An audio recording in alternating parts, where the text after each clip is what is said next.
오늘은 하나님께 받은 하나가 있다면 기대하라. 하나님께 받은 하나가 있다면 기대하라라는 제목으로 하나님 말씀 증거하도록 하겠습니다.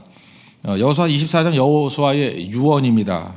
내려놓을 때 하는 말은 가치가 있습니다. 그래서 이게 죽을 때 하는 말, 이건 보물이다 이렇게 생각할 수 있다는 것입니다. 평생의 깨우침을 이렇게 요약해 놓은 거라고 생각을 합니다.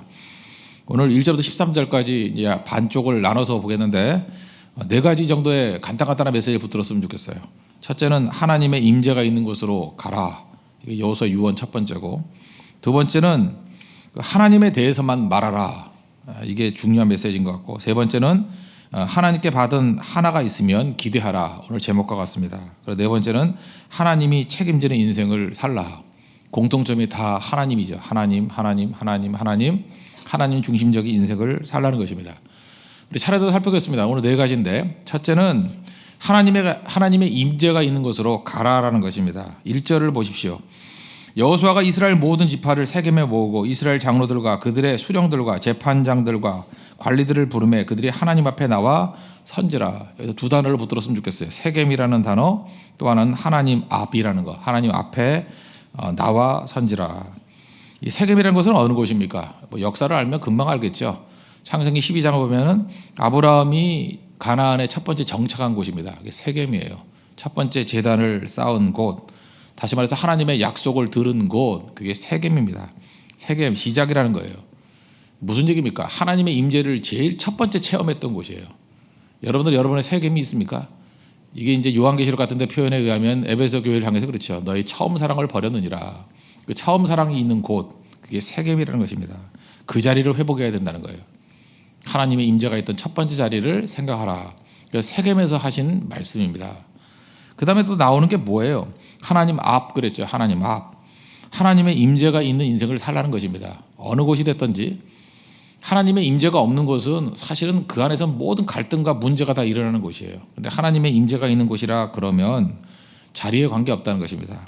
그 자리가 들판이 되어도 괜찮고 초막이어도 괜찮고 광야라도 괜찮다는 거예요. 하나님의 임재가 있는 곳이라 그러면 그 자리가 하나님의 축복의 장소가 된다는 것입니다. 그러므로 우리가 두 사람이 만난다 할지라도요, 그곳에 하나님의 임재가 있는 자리를 만드십시오. 두 사람의 관계가 영광스러운 관계가 된다는 거예요. 무조건입니다. 우리 성도 리더십이란 게 뭐냐 하면 모임이 있죠. 뭐 짤막한 모임을 갖는다 할지라도 그 자리에 하나님의 임재가 충만한 모임이 되면 거기에 역사가 나타나기 시작한다는 거예요. 반면에 아무리 다수가 모여있다 할지라도 하나님의 임재가 없는 곳에 가면 우리는 무너진다는 것입니다. 이렇게 정의되면 돼요. 하나님이 함께하는 곳, 하나님의 임재가 있는 곳은 하나님의 역사가 있는 곳이에요. 하나님이 일하시는 장소라고요. 그걸 붙들고 하나님의 임재를 따라 움직일 수 있는 성도가 되기를 바랍니다. 하나님 임재가 가장 강력하게 이루어지는 것이 예배잖아요. 예배의 자리는 떠나지 않아야 되겠죠. 하나님의 임재가 있는 것. 항상 이 생각을 해야 돼요. 성결 갔을 때도 이곳에 하나님의 임재가 있게 해 주십시오. 우리 하루의 삶 모든 가운데도 하나님의 임재가 있는 그런 모든 하루의 일정이 되게 해 주십시오. 그게 성도의 삶이라는 것입니다. 하나님의 임재, 하나님 앞에서의 삶, 이게 여호수아의 자세였다는 것입니다. 우리 성도들에게도 그런 능력이 임하기를 바랍니다. 두 번째는 하나님에 대해서만 말하라는 것입니다. 사실 오늘 2절부터 13절까지는 그동안의 역사에 대한 얘기예요. 이스라엘 백성과 하나님과의 그 역사적인 얘기들을 쭉 설명을 합니다. 그래서 일반적으로 얘기할 때 이 부분을 맨날 스킵해버리고 그냥 가요. 뭐 역사 내용이니까. 근데 이 역사 전체적인 내용을 통해서 알 수 있는 것들이 있다는 거예요. 여호수아는 하나님에 대해서만 지금 말하고 있다는 거예요. 마지막에 자기가 할 얘기가 얼마나 많겠습니까? 내 평생에 뭐 깨달았던 지혜, 있었던 일들, 그 마이 스토리를 얘기할 수 있을 것 같은데 그러지 않다는 거예요. 여러분, 말 때문에 사람들이 상처를 입습니다. 말 때문에 상처. 이게 살다 보니까 느끼는 게 그래요. 좋은 의도로 얘기했는데도 불구하고 사람들이 참 희한하게 들어요. 어쩜 저렇게 해석을 할까? 여러분, 아무리 좋은 의도를 갖고 얘기를 해도요, 그중에 몇 명은 이상하게 해석을 해요. 그래서 이게 전달이 잘 안 된다. 그러니까 독해 능력이 떨어지는 사람들이 있다는 것입니다. 심지어 칭찬을 했거든요. 칭찬을 했는데 그걸 자기를 놀리는 걸로 생각을 해요. 너 참 젊어 보인다 한번 그랬던 적이 있거든요. 너 참 젊어 보인다. 그랬더니 자기를 우습게 여겼대. 그러니까 그 사람의 그 뇌리 가운데는 그 젊어 보인다가 이게 좋은 얘기가 아닌 거예요. 아주 어려 보이고 그 뭐라 그러죠? 아직 성숙하지 못하다. 그렇게 이해하는 애가 있어요. 그러니까 꽤 된 얘기인데, 그러면서 저 한 6개월 따라다니면서 괴롭혔던 애가 있어요. 그죠? 6개월 따라다니면서 사과하라, 뭐 공개 사과하라, 뭐 이러면서 참 별 애가 다 있어요. 그죠? 그래서 그다음부터 내가 젊어 보인다고 얘기를 안 해요. 늙어 보인다고만 얘기를 하지. 예. 참 그 사람이 이상하게 해석하는 사람이 있다 하잖아요. 그래서 말 때문에 상처받는 사람들이 정말로 많다라는 것입니다. 그러면 중요한 게 있어요. 말에서 오해를 없애는 길이 있습니다. 하나님만 증거하는 거예요. 하나님만 얘기하면 문제가 전혀 없다는 것입니다. 여러분 삶 가운데서 그래요. 내 얘기가 줄어들고 하나님에 대한 얘기가 풍성해지면 일단 관계 속에서 오해가 사라지기 시작해요. 내 경험 얘기하고 나를 통해서 이루어졌던 일들, 나를 드러내면 여러분이 아무리 좋은 의도를 가지고 했다 할지라도 그 의도가 전달이 안 돼요. 적어도 5%에서 10% 정도의 사람들은 오해를 한다고. 그거 아니라 그러고. 그런데 하나님만 증거하면 그때부터 능력이 나타난다는 거예요. 우리는 예수님을 섬기는, 예수님을 이제 하나님의 아들로 보내주셨잖아요. 예수님을 증거하면 그때부터 능력이 나타나기 시작한다는 것입니다. 목회를 봐도 그래요. 사람 얘기 많이 하면 분쟁이 일어나요. 근데 예수님을 증거하면 상처, 치유를 받아요. 참 이상해요. 예수님 증거하면 상처 입은 사람들이 치유를 받고, 예수님 증거하면 병자들이 나음을 입고, 예수님 증거하면 귀신이 쫓겨나가요. 예수님 증거하면 어둠의 영이 다 사라지게 된다는 것입니다. 근데 이걸 왜 안 해요? 마귀는 그래서 할 수만 있으면 딴 얘기하게 만든다는 거예요. 여호수아 보십시오. 지금 마지막 유언이라고요. 얼마나 할 얘기 많겠어요. 사실 이 얘기 다 하는 얘기잖아요. 이스라엘 백성 중에 이 역사 모르는 사람 누가 있겠어요. 또 얘기하잖아요. 하나님을 증거하고 또 증거하더라는 것입니다. 그랬더니 그 안에 능력이 나타나잖아요. 우리 인생 살다 보면요, 이렇게 오해하고 이러다 보면 해명하고 싶을 때가 많아요. 억울하잖아요. 그래서 여러분들 신앙이 뭔지 아십니까? 억울함을 참는 거예요. 억울한 거 다 해소하고 억울한 거 다 그 뭐 해명 받아내고 하려 그러다 보면 여러분 인생의 대부분을 다 흘려보내게 된다는 것입니다. 예수님 뭐 억울하다고 다 말씀하셨어요. 억울함을 짊어지고 가는 거예요. 문드러지는 거예요. 그리고 그 안에서 깨진 모습을 통해서 그리스도가 증거가 되고 그리스도가 드러나면 거기서 생명의 역사가 나타나기 시작한다는 것입니다. 여호수아의 이 모습 잊지 마십시오. 하나님에 대해서만 말하라. 예수님에 대해서만 말하라. 그러면 역사가 나타난다는 것입니다. 우리 모든 세교회 성도들 이런 능력의 역사가 있기를 바랍니다.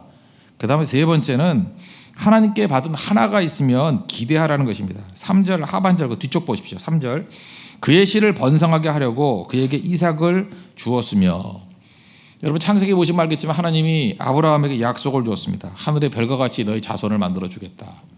하늘의 별 셀 수 없다는 거죠. 어마어마하게 많은 자손을 주겠다. 근데 하나님이 주신 건 이삭 딱 한 명이에요. 이스마엘은 뭐 격가지니까 말고 이삭 딱 하나예요. 하나를 주셨다는 것입니다. 여러분 그렇지만 아브라함 그 하나를 통해서 별과 같이 흩어져 있는 수없이 많은 그의 자손들을 본 거예요. 우리까지 접붙임 당한 이방인들까지. 지금도 보면 뭐 다 아브라함을 조상이라는 사람들이 아마 전 세계 인구의 3분의 2는 될걸요. 그렇게 하나님께서 풍성히 만들어 주셨다는 것입니다. 그렇다 그러면 우리도 마찬가지죠. 하나님께 받은 하나가 있어요. 하나, 딱 원. 그럼 기대해야 돼요. 저도 이제 목회를 하다 보니까 그래요. 목회가 이게 뭐 숫자 갖고 이렇게 하는 게 아니에요. 이 부류가 있는데, 예를 들어서 이게 목회를 하다 보면은 어떤 부부가 있어요. 부부가 같이 성장하기가 쉽지가 않아요. 근데 남편과 아내가 같이 변화가 되고 한 몸을 이루고 같이 뜨거움이 있고 같이 감격이 있고 같이 문제를 풀어나가요. 그게 되거든요. 그런 게 확 보이잖아요. 하나가 보였잖아요. 그럼 기대를 해요. 분명합니다. 우리 교회에 그런 부부들이 어마어마하게 늘어날 거예요. 분명히 이 목회 사역을 통해서 하나님의 사역을 통해 가지고 한 가정이 건강하게 지금 드러나는 게 보이거든요. 그럼 그런 일들이 수없이 나온다고 해요. 그 다음에 기대해도 돼요. 만약에 교회에서 진짜 생짜배기 아무것도 모르는 청년 하나가 와가지고 백지부터 시작해가지고 예수님을 영접하고 성숙하고 성장하기 시작한다. 하나가 아니에요. 하나를 바라보면 무조건 기대해야 됩니다. 그쪽 문이 열리는 거예요. 대개가 위장하고 와 있는 거예요. 그죠? 젊은이인데 그냥 죽시고 앉아 있는 거고, 중년은 중년인데 그냥 별 생각 없이 있고 뭐 딴 의도 때문에, 그리고 원래 믿었던 사람에게 수평이 등에서 그냥 앉아 있고, 그게 별로 자리만 이동한 거예요. 그런 거 말고요. 이 말씀을 통해서 그 예배를 통해서 하나님 임재를 통해서 변화됐다 한 부분이 보이면 지금 이 사역을 통해서 그게 되고 있는 거거든요. 그러면 기대해도 된다니까요. 우리 선교도 그런 거 아닙니까? 선교도 한 군데가 제대로 되면 그게 카피가 된다니까요. 그래서 여기저기 뭐 여러 개 하는 거 아니에요. 하나만 되면 그냥 그거 카피하면 되는 거예요. 마치 그 프랜차이즈가 비슷한 거예요. 하나가 되면 어디 가나 다 돼요. 그건 하나가 되는 게 뭔지를 몰라서 그러는 거죠. 여러분 인생 가운데도 그 하나인 이삭이 있을 거예요. 이삭이라는 열매가 있는 그거를 기대하십시오. 하나님께서 여러분의 인생 가운데 충성하고 기도하고 예배드리다 보면 그 하나를 보여주신다는 것입니다. 하나를 통해서 수없이 많은 것들을 바라볼 수 있는 믿음의 종 되기를 바랍니다. 지금 여호수아의 설교에서 말하는 건 이거예요. 아브라함의 약속은 이삭 하나를 통해서 이루어졌다는 거예요. 하나를 보고 기대하라. 우리에게도 주시는 말씀이라고 생각합니다. 여러분 하나를 바라보고 수없이 많은 열매를 기대할 수 있는 우리 믿음의 눈을 갖는 성도들 되기를 축원합니다. 마지막 네 번째는 하나님이 책임지는 인생을 살라는 것입니다. 이렇게 4절부터 7절까지 내용을 살짝 보면은 거기에 뭐 야곱도 나오고 이제 애굽에 간 얘기가 나오고 또 출애굽을 할 때 모세와 아론을 보내주셨다 뭐 이런 얘기들이 쭉 나옵니다. 근데 여기 보면은 뭐 죽을 위기가 되게 많이 있어요. 여기서 말하는 핵심이 뭐냐면 생명의 주관자는 하나님이시다. 그걸 보여주고 있다는 것입니다. 그 생명의 주관자가 하나님이시다. 이거에 반대되는 인생이 뭐예요? 스스로 자기 자신을 지키려고 하는 인생. 그 다 무너진다는 거예요. 여러분이 스스로 인생을 지킬 수 있습니까? 못 지킨다고요. 하나님이 책임지는 인생, 하나님이 보호하는 인생을 살아야 된다는 것입니다. 하나님께 의탁하면 하나님 우리 보호해 주시고 길 열어주셔요.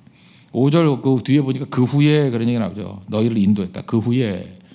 이게 참 인상적이더라고요. 왜 그래요? 하나님이 준비하고 계신다는 거죠. 이스라엘 백성들이 애굽에서 고통받고 있을 때 아무것도 눈에 보이지 않죠. 이 눈에 아무 증거 아니 보여도. 그저 하나님이 누굴 예비했어요? 모세를 준비하고 아론을 준비하고.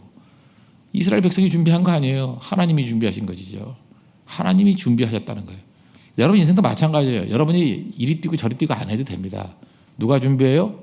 하나님이 준비해줘요. 여러분 신랑이 지금 보이지 않나 할지라도 신랑감이 보이지 않는다 할지라도 어디 숨어 있어요. 아니면 잘하고 있든지 하여튼 여러 가지 가능성이 있다고. 모를 일이에요. 모를 일. 그거 어떻게 알아요 그걸.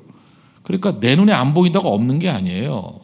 하나님 의탁하고 나아가면 그런 승리가 있게 된다는 것입니다. 이스라엘 백성들이 출애굽을 할 때 광야에서 40년 보냈죠. 40년 동안 먹을 것을 한꺼번에 줬으면 다 썩어서 없어졌겠죠. 하나님이 일용할 양식을 주셨다는 거 잊지 마십시오. 여러분 만약에 먹을 거를 1년치를 다 준다 그러면 여러분 그거 감당하겠어요? 그게 짐이 되죠. 믿음이 없는 사람은요 인생을 무겁게 살아요. 왜냐하면 내가 내 인생을 책임져야 되니까 다 싸질머지고 가는 거예요. 지금 제가 한번 실험을 해보세요. 여러분 이제 1년 동안 입지 않은 옷이라든지 쓰지 않은 물건들이 있으면 누구 다 주십시오. 못 주는 이유가 뭘까요? 성격이 꼼꼼해서 제가 볼 때는 믿음이 없어서예요. 이거 주면 어떻게 사나. 저도 그랬어요. 근데 한번 안 쓰는 거 다 줘봤더니 또 생기더라고. 그래서 너무 신나요. 신제품으로 새 것만 써 이젠. 옛날 거 다 없어져 버리니까. 근데 그때 필요한 사람에게 주니까 쌓아둘 필요 없다니까요. 그때 알았어요. 야 이게 데일리 브레드구나. 매일매일 주시는 거구나. 엄마가 카레 끓여놓고 찌개 끓여놓고 일주일 동안 계속 퍼준다 그러면 좋아할 사람 누가 있어요? 좋아요? 매일매일 해주는 게 좋지. 감이 안 오는가 보네. 그죠? 예, 그게 매일매일 해주는 거지. 하나님이 일용할 양식을 주신다니까요. 근데 믿음이 없으면 어떤지 알아요? 돈도 너무 많이 긁어먹으려고 그래. 그래서 자기 먹고 사는 것도 안 돼가지고 자손까지 아들, 딸까지 손자까지 40년 먹을 걸 짊어주는 게 아니라 400년 먹을 걸 짊어지고 있으니 짐이 얼마나 무겁겠어요. 얼마나 근심과 걱정이 떠나지 않겠냐고. 지금도 여러분들 사회가 여러분을 공포로 만들죠. 노후 어떻게 보낼 거야 뭐 이러고. 굶어 죽지 않아요. 참새도 먹이실 하나님이 안 먹이시겠어요? 지금 우리나라에 굶어 죽는 사람이 어디 있습니까? 근데 우리는 자꾸만 이렇게 걱정하게 만드는 거예요. 왜? 걱정을 해야 물건이 팔리거든. 보험이 팔리거든. 안 그래요? 걱정하게 만들어야지 뭐 팔릴 거 아니에요. 그래서 여러분들 가을쯤 되면 맨날 방송을 통해서 나오는 게 뭐예요? 사상 유례 없는 추위가 온다. 금년 여름 제일 덥다. 지내봐요. 선선하게 여름 보내고요. 겨울 지금 추울 때 이 설교 왜 하지? 지난주까지 뭐 추웠어요? 지난주 추웠나? 대만이어서 안 추웠나? 하여튼간에 그 추운 게 길지 않아요 그렇게. 근데 그거 다 뭐예요? 사람이 공포심이라고. 공포심 가지고 사람들이 움직이니까. 믿음이 없기 때문에 그래요. 하나님 믿고 의지하면은요 다 먹여주신다는 거예요. 특별히 12절 하반절 보세요. 너희의 칼이나 너희의 활로서 한 것이 아니다 이런 말씀이 나오죠. 내 힘과 내 능력이 아니라 하나님의 은혜와 보호로 왔다. 이게 여호수아의 견해라는 것입니다. 그리고 13절 마지막으로 한번 보십시오. 내가 또 너희가 수고하지 아니한 땅과 너희가 건설하지 아니한 성읍들을 너희에게 주었더니 너희가 그 가운데 거주하며 너희는 또 너희가 심지 아니한 포도원과 감람원의 열매를 먹는다 하셨느니라. 광야에서 이스라엘 백성들 40년 동안 헤매서 이게 무슨 허송세월이냐 그랬다는 거예요. 그러나 하나님이 이스라엘 백성들이 40년 동안 준비 안 한 게 아니고 하나님이 미리 준비해 놨어요. 허송세월이 아니에요. 가나안 땅에 들어갔더니 어떤 일이 벌어져요? 자기들이 건설하지 아니한 성읍에서 살고 짓지 않는 집에서 살고 심지 않은 포도원에서 포도 열매 따먹고 사는 인생이 되더라는 거예요. 누가 예비했어요? 하나님이 예비했어요. 이게 무슨 얘기예요? 하나님이 이미 다 준비해 주셨다는 거예요. 이런 걸 뭐라 그러죠? 부흥이라 그래요. 한번 교회가 부흥기가 임하게 되면 어떤 일이 벌어지냐? 교회가 그냥 오라고만 해도 다 와요. 근데 그게 자기가 한 게 아니에요. 하나님이 다 준비해 놓고 그 이전의 성도들이 다 씨 뿌려 놓고 자라나서 변해서 톡 건드려서 거두기만 하는 거라고. 그때가 온다. 그걸 부흥기라 그래요. 여러분 개인적인 삶에도 부흥기가 있습니다. 어느 순간 막 된다 그러죠. 제가 그런 얘기를 했죠. 1억을 벌고 5억을 벌고 10억 정도 버는 것까지는 근면 성실, 정실도 하사불성 이렇게 하면 벌 수 있어요. 그런데 100억, 200억 이게 잘 안 되는 이유가 뭔지 알아요? 이제 10억 벌었으니까 이제 100억도 그렇게 해야지. 그래서 다 골병들어 죽는 거예요. 뭐 언제까지 근면 뭐 자조 뭐 정신 일도 하사불성 이래가지고 가겠어요. 다 가지. 왜 100억대, 200억대, 500억대 부자가 안 나오냐? 그거는 누가 도와줘야 돼요. 그래서 베푸는 삶이 있어야 된다고요. 소유, 그다음에 나눔, 그다음에 의미. 도와주는 사람이 있어요. 도와주는 사람이. 특별히 사람도 도와줘야 되겠지만 하나님이 도와주면 끝나는 거예요. 하나님이 도와주는 거. 그래서 우리 뭐 그 말을 하니까 하늘이 도왔다 그러잖아요. 다 아는 거라고. 자기 힘으로 되는 게 아니라는 거를. 아니 믿지 않는 사람도 그러잖아요. 하늘이 도왔다고. 하나님이 도와줘야 돼. 하나님이. 그리고 사람들이 도와줘야 되고. 보세요. 하루아침에 이런 일이 벌어지잖아요. 이걸 체험했어요, 안 했어요? 제가 볼 때 이게 물질적인 부흥이에요, 이게. 이게 영적인 부흥에 대한 어떤 그 상징이죠, 상징. 이런 인생 살아야 된다는 것입니다. 그러므로 평생 여러분 어떻게 살아야 되냐? 내가 내 인생 개척하려고 살면 피곤한 인생일 뿐만 아니라 되지도 않습니다. 우리는 하나님 의지하고 사는 존재예요. 여러분 믿습니까? 하나님이 우리 예비시켜 주시고 지금 비록 어렵다 할지라도 하나님 부어주시면 그냥 순식간에 다 채워지는 거예요. 광야 생활이 헛된 게 아닙니다. 거기에 훈련이 끝나면 하나님이 예비하신 것을 주신다는 거예요. 여호수아의 메시지입니다. 그래도 하나님의 은혜 가운데 이러한 하나님의 은총을 누릴 수 있는 우리 믿음의 신실한 되기를 축원합니다. 예, 모두 다 자리에서 일어나겠습니다. 찬송가 438장 찬송하겠습니다. 438장 우리 공동체 기도드리겠습니다. 기도하겠습니다. 자리가 중요합니다. 첫사랑의 자리와 하나님의 임재가 있는 자리를 떠나지 않게 하소서. 하나님의 임재가 있는 자리가 하나님이 역사하는 자리입니다. 말 때문에 상처를 입습니다. 오직 하나님만 말하게 하소서. 예수님을 증거하면 상처가 치유되고 병자가 낫게 되고 귀신이 쫓겨납니다. 억울해도 자기 이야기가 아니라 예수님 이야기하게 하소서. 하나님께 받은 하나가 있다면 기대하게 하소서. 이삭 하나를 보고 하늘의 별과 같은 자손을 보게 하소서. 하나가 되면 다 되는 것입니다. 하나님이 주관하는 인생을 살게 하소서.